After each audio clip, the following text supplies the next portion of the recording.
Elton John is opening for me, so. Hey! Nice! And then you go subscribe to your head. See you later. Thanks for coming. Yeah, I've taken sedatives on the bus before, but not for a treatment. I had a toothache, and I went to visit my friend Jim, who I used to buy my weed from back before like weed clinics, when you used to just go to visit like a friend and you listen to their stories about like when they played basketball 10 years ago, or listen to their demo of their like metal band. But I went there and I had a toothache, and my friend Jim's like, hey, you can take this Klonopin, just wait until you get home, because I know you have a long bus ride. And I said, dude, I'm no rookie. And I just popped it.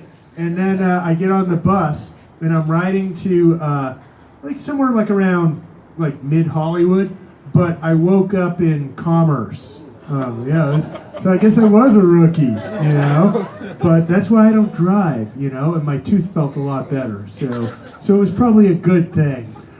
Hey, so we're gonna keep this show rolling. We got 2 more features. We got Ask the Infrastructure Expert, and then I hand it over to you guys. That's our email list over there. And by the way, I have 3 copies of Busted Volume 1.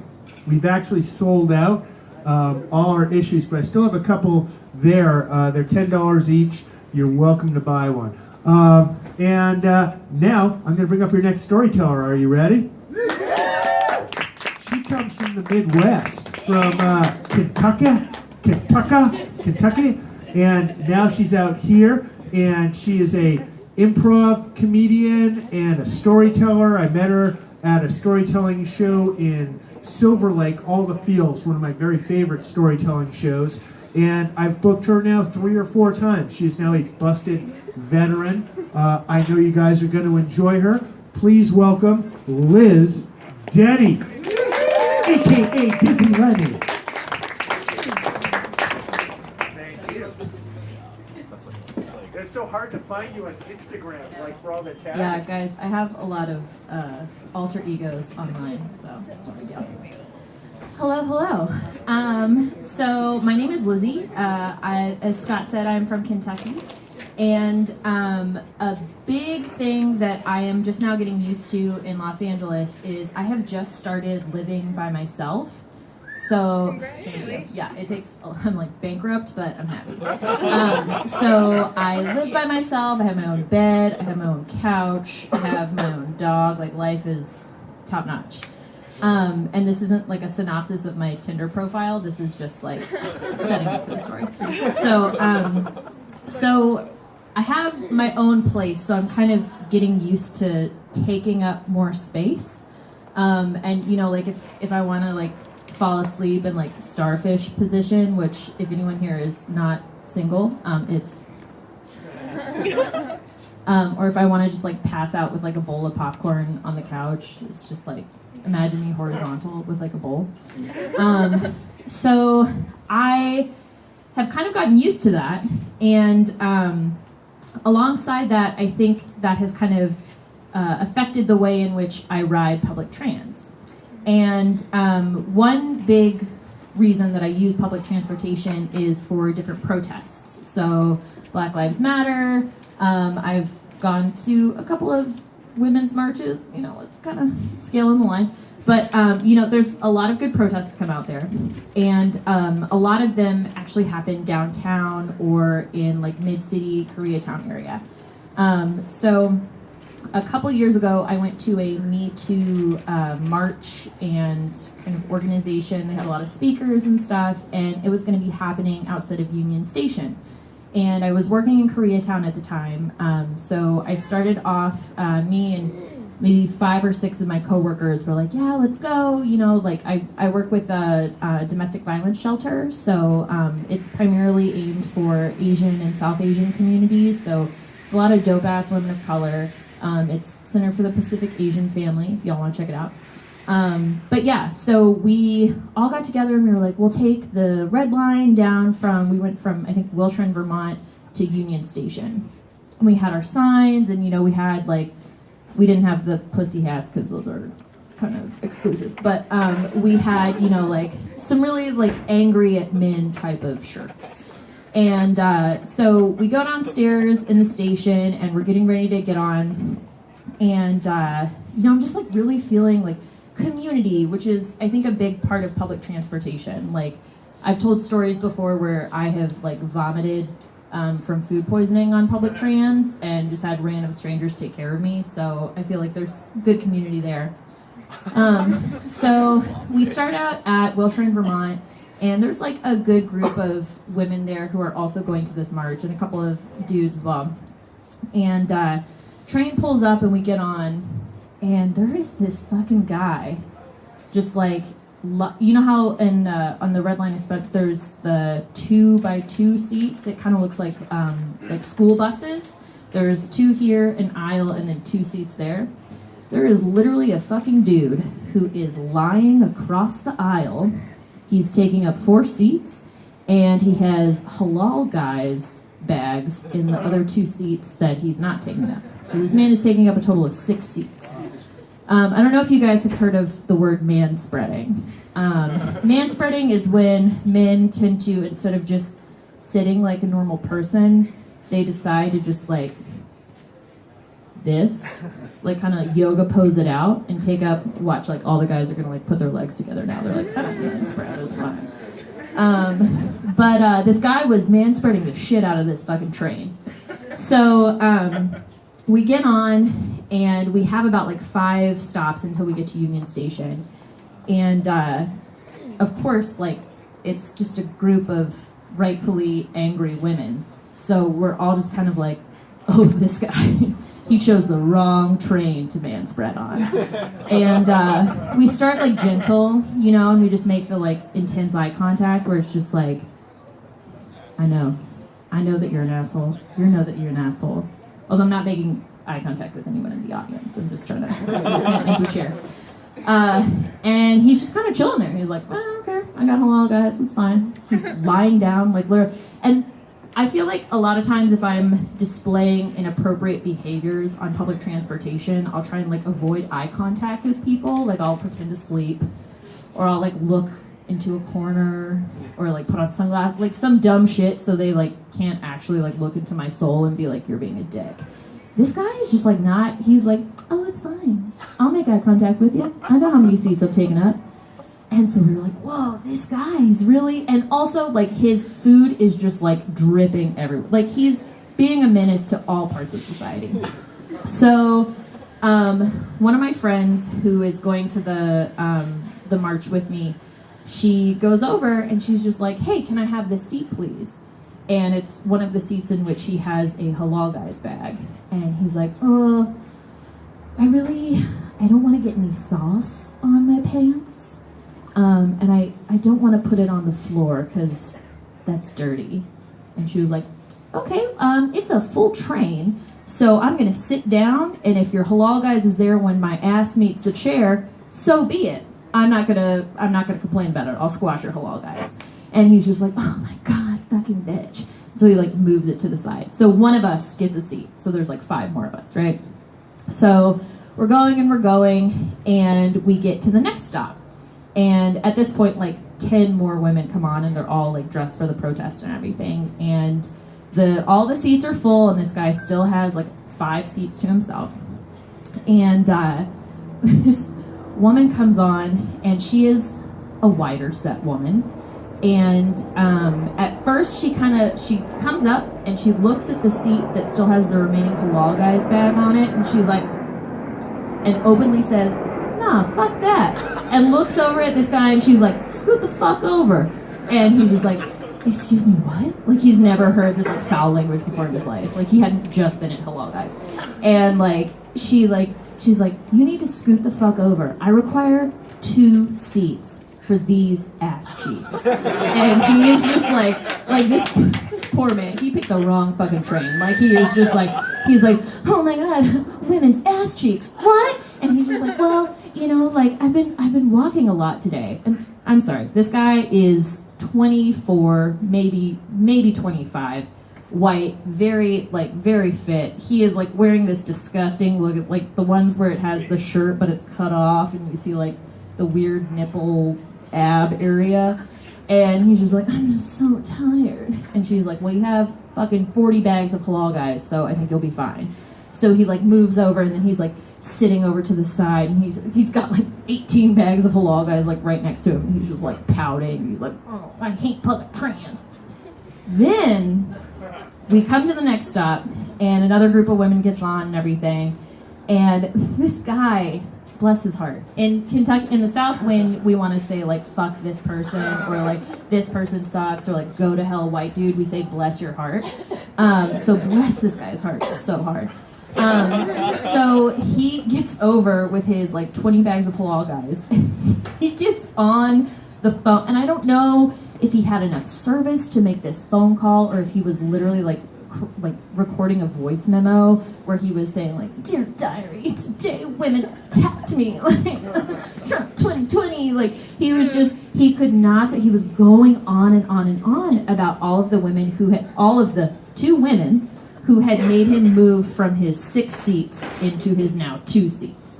And he's just losing it, and you could tell he's like breathing really heavy and stuff. And I was like, what the fuck is up with this guy? So finally, we go one more stop, and he is just like openly like arguing with his phone, like just really dictating like all the ways in which he hates women. And this amazing woman, I don't even know if she was going to the protest or not, she comes on with her just asshole looking child.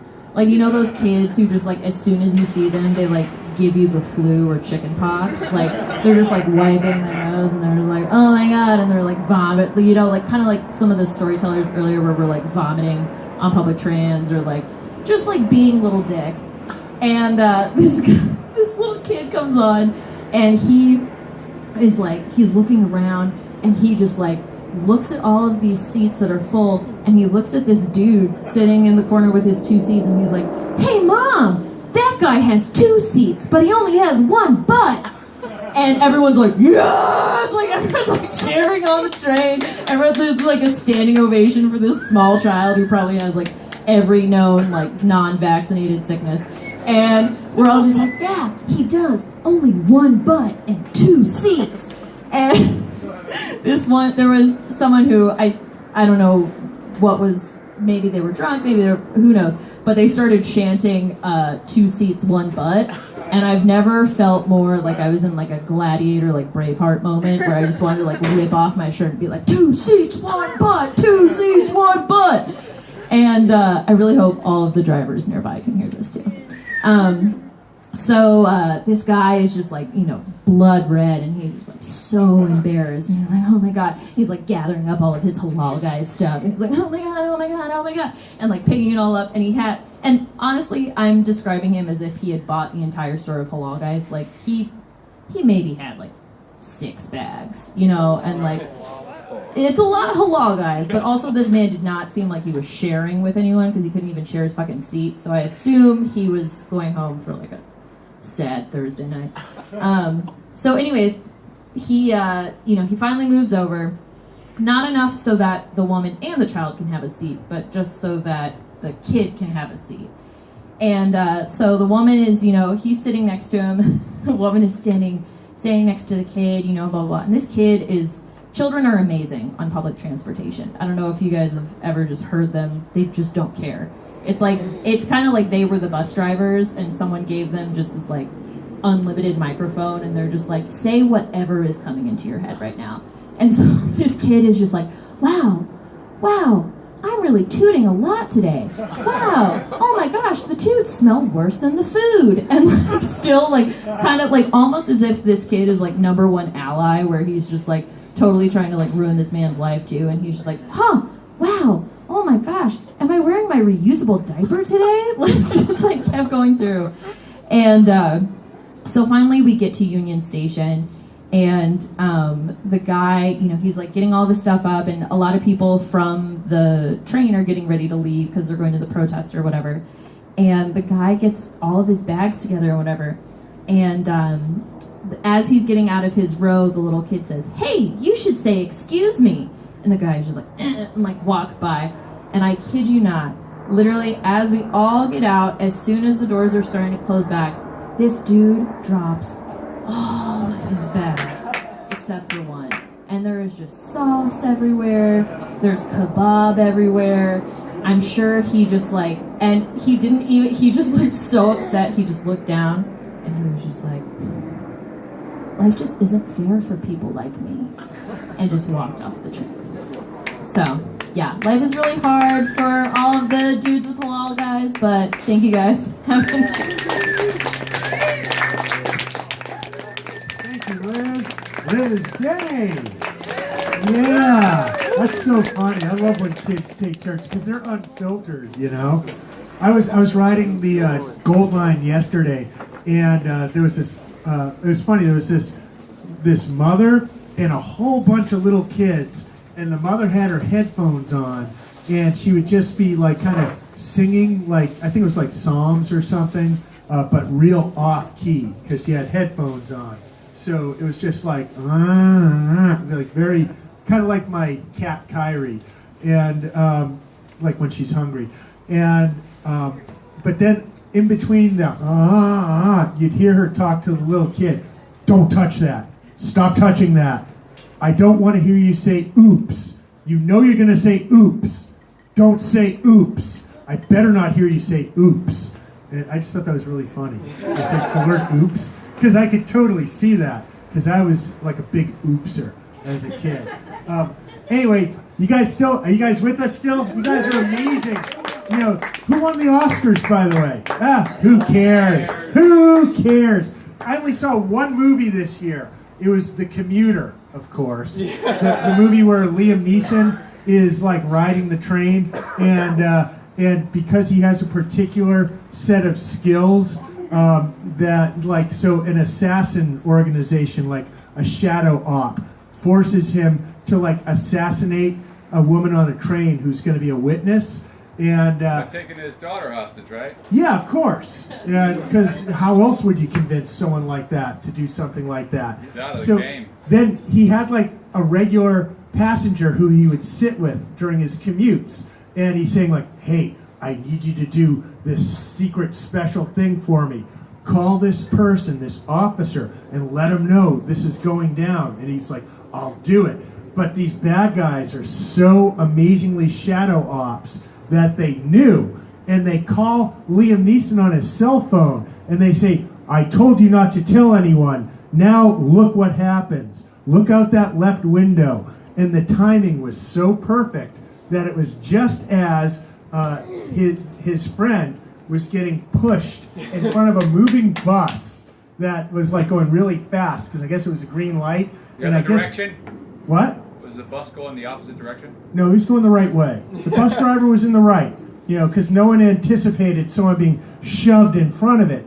But, you know, but this guy, like the ops knew that he was like me, one of those guys who has to be first in line to cross the street. So I'd be kind of he would be dangling over the curve. Because one mistake in that whole ops, and they called him for nothing, because they'd be like, "Look out the window." And like if he's sitting like 3 feet away from the curb, nothing happens. They're like, "What?" You know? But anyway, the closing line of the movie, after he saves the day, he walks up to the antagonist from the Shadow Ops, and she's riding a commuter train, of course, because they're all commuters, because it's called The Commuter.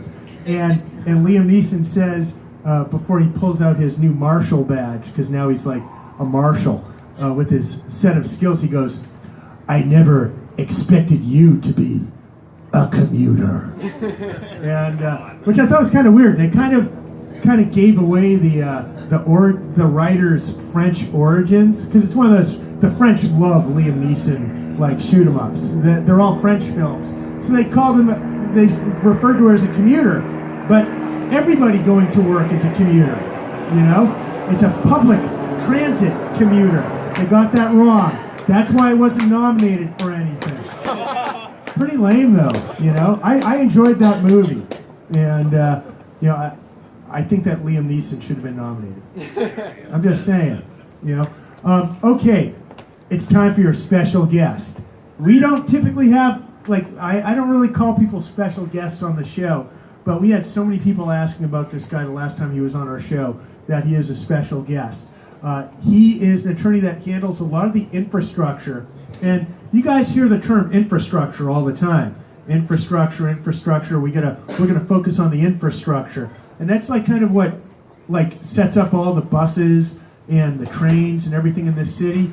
But nobody actually knows what infrastructure is, except this guy, because he's actually the guy that does the infrastructure. And on top of that, he's multimodal.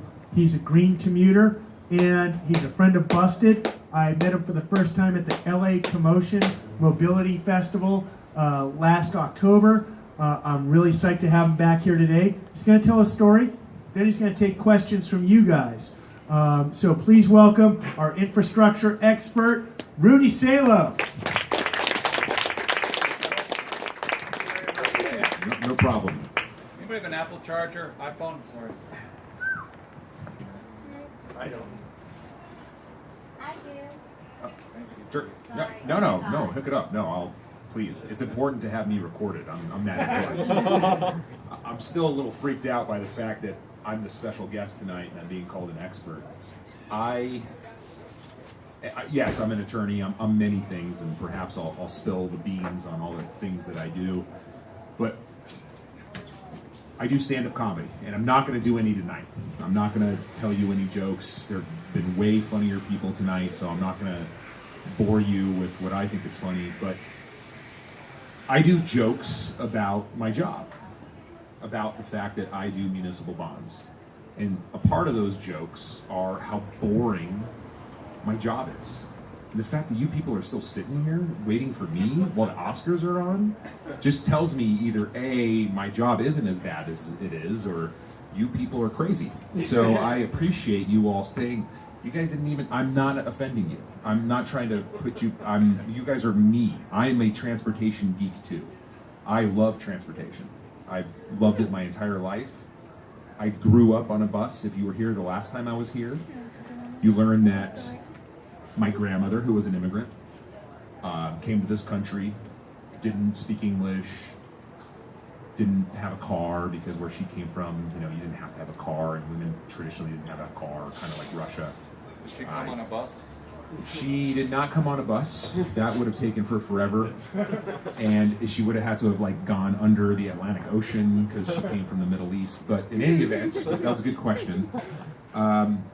My grandmother instilled in me that you don't need to rely upon a car. She learned how to get around North Orange County on a bus, and she instilled that into me. She instilled that into all of my cousins, but for some reason it stuck with me. And I bring back that story, not to rehash what I talked about last time, but today I walked to breakfast with my in-laws, and my wife, and my sister, and my cousin who just moved here from Jordan and is living with me. He's permanently here in the United States now, so I'm trying to help him out. And the discussion was, why does Rudy walk so fast? Why am I the fastest walker they've ever met? It was because when my grandmother and I used to walk towards the bus when I was a kid, she would yell at me for walking too slow. My grandmother made me a very, very, very fast walker because she never wanted to miss the bus. I mean, there's bus commuters in here, so you guys understand that. If you're going to a bus, walk as fast as you humanly can, because otherwise it's going to pass right by you. So I told that story today, and I wanted to bring it back. So I've always been heavily in love with not relying upon a car. Of course, eventually I got a car and all that other type of stuff, and I lived on the East Coast, and I got a real taste of public transportation. I lived in DC, I've lived in New York, and that had a huge impact on me, to the point where I accidentally became and dedicated my life to infrastructure finance. Who here knows what a municipal bond is? Who here has ever purchased a municipal bond? Okay. What if it's in your retirement? It shouldn't be, and I'll explain why. Because if it's in your retirement account, that's supposed to be on a tax-free basis, and and it's important. No, listen, I'm going to get a little geeky on you here. I'm not going to give you retirement advice, but don't have municipal bonds in your retirement, especially if it's in a tax-free account like a 401k. And here's the reason why. Here's how municipal bonds work, okay? The federal government allows, and in a way, we're talking the feds here, right? The evil federal government that, you know, screws over the states and the cities and the big bad evil feds. We all know we have to pay income tax. It sucks, but you got to do it because or else your ass is going to go to jail. The IRS is pretty hardcore. But there is a way to earn money without actually having to pay that money to the IRS, and that's by owning municipal bonds. The interest earned on a tax-exempt municipal bond does not have to be remitted back to the federal government. If that municipal bond is properly issued and you follow all the tax rules under the IRS Code Section 103, it's a subsidy in reality of the feds giving back to municipalities, states, local governments, towns, transportation agencies, so they could borrow on a lower basis. Okay, so a tax-exempt bond, you're not going to earn as much interest as you would on a corporate bond. A corporate bond does not have the tax-exempt nature. The spread between the two is usually about 1.54. So if you're going to buy a corporate bond, the tax rate is the rate that you're going to get on a yield is going to be higher, because on a municipal bond it's going to be lower because you don't have to remit the interest that you received back to the federal government. So in a way, that's considered a subsidy. Okay, so that's municipal bonds 101. That's it. Like, that's the difference. You don't need to really know anything more about that. It's that simple. It all comes down to tax. So if you had a 401k, the reason why you have a 401k is because you're not going to take that money out until you're going to retire. Okay, and when you retire, technically you're supposed to be at a lower tax rate. So it's much better to be a little bit riskier in your 401k. Now, because over 20 to 30 years, presumably, you know, that money's going to pay off. As you get older, yes, people start to move into debt and move into munis and move into everything because they're safer. Here's how safe municipal bonds are. And I'm not here to sell you municipal bonds. I'm a municipal bond attorney. I don't work at an investment bank. Like, I'm not selling you anything. I'm just trying to explain this stuff because that's what I was asked to do up here, because apparently, out of all the stuff I talked about last time, people wanted to hear about municipal bonds, infrastructure, and all the other stuff that I find incredibly boring, but you people are here waiting in the cold, missing the Oscars, waiting to hear me speak, which is great. That's cool. Okay, let me see here. Where do I go? Where do I go with this? Okay, so infrastructure. Who here knows what infrastructure is? Right, it's pretty basic. What do you think infrastructure is? Anything from roads, bridges, highways, things of that nature that keep the Everything is infrastructure. Literally everything you can think of. The pipes underneath your house, the utility wires, the buildings, whether or not they're financed by municipal bonds doesn't matter. They probably have piping that is put there by a government that, you know, finance the piping to go in there. Literally everything you see in your entire universe is one way or another financed by municipal bonds. That's the difference between the United States and the rest of the world.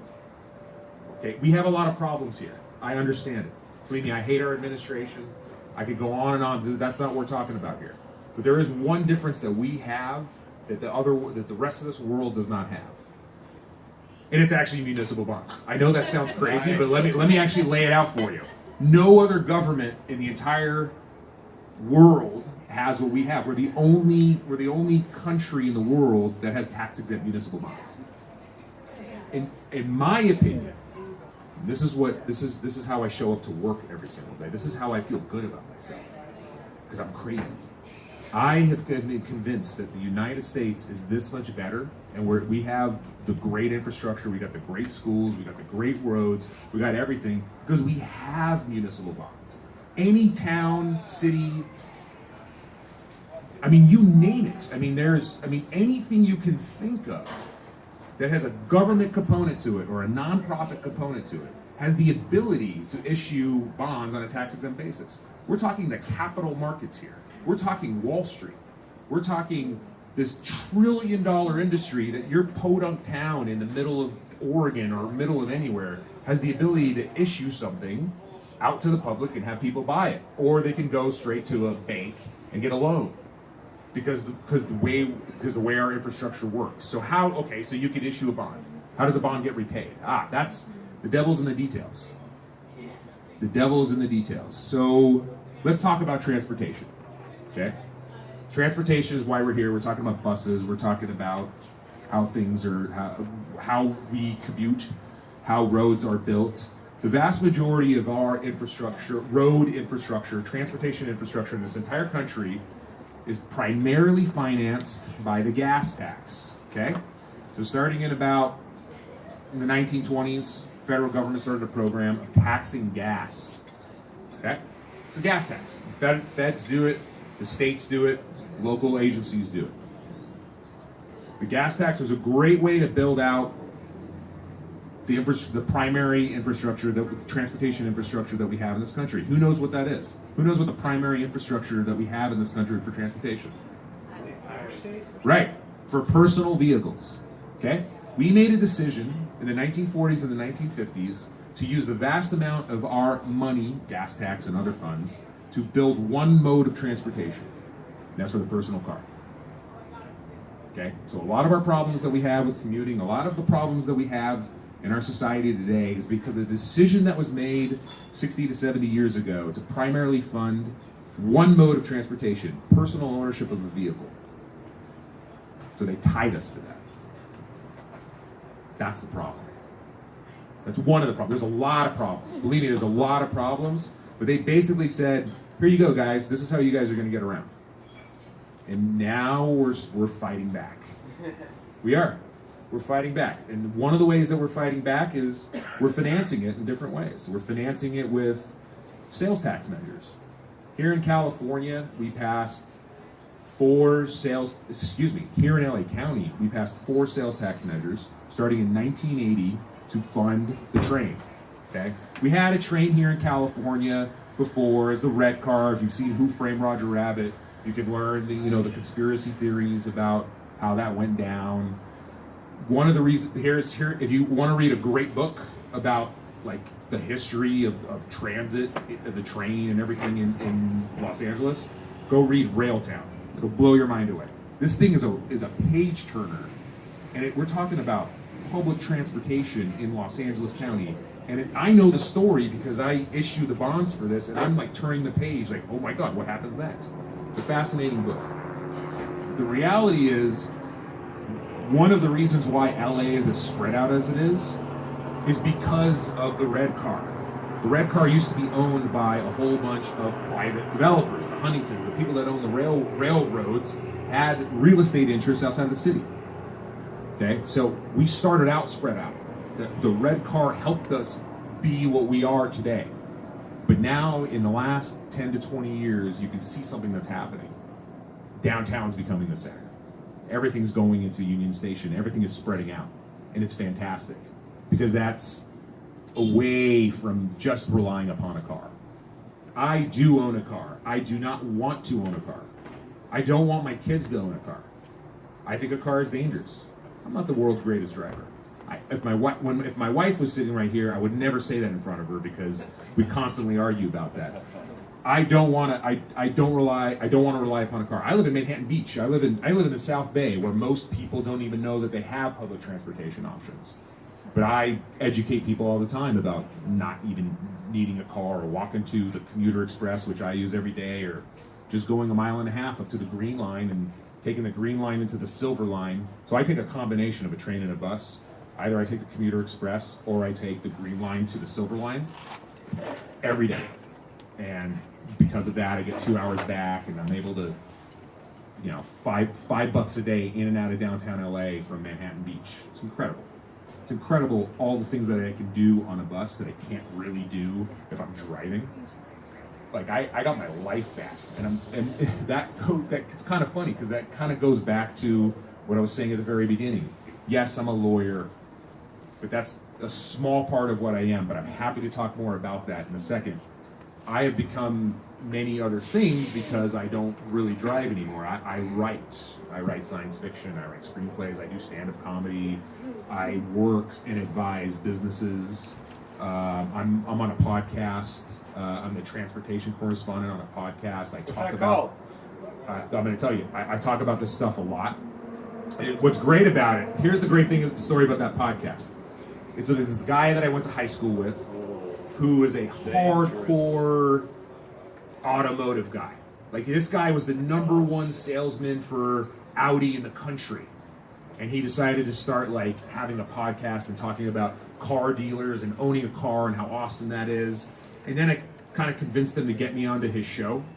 And I blew his mind away. And so now we have this like interesting back and forth about why you shouldn't just think about a car as your only mode of transportation. And now and on a recent podcast where we discussed congestion pricing, which is the topic du jour today in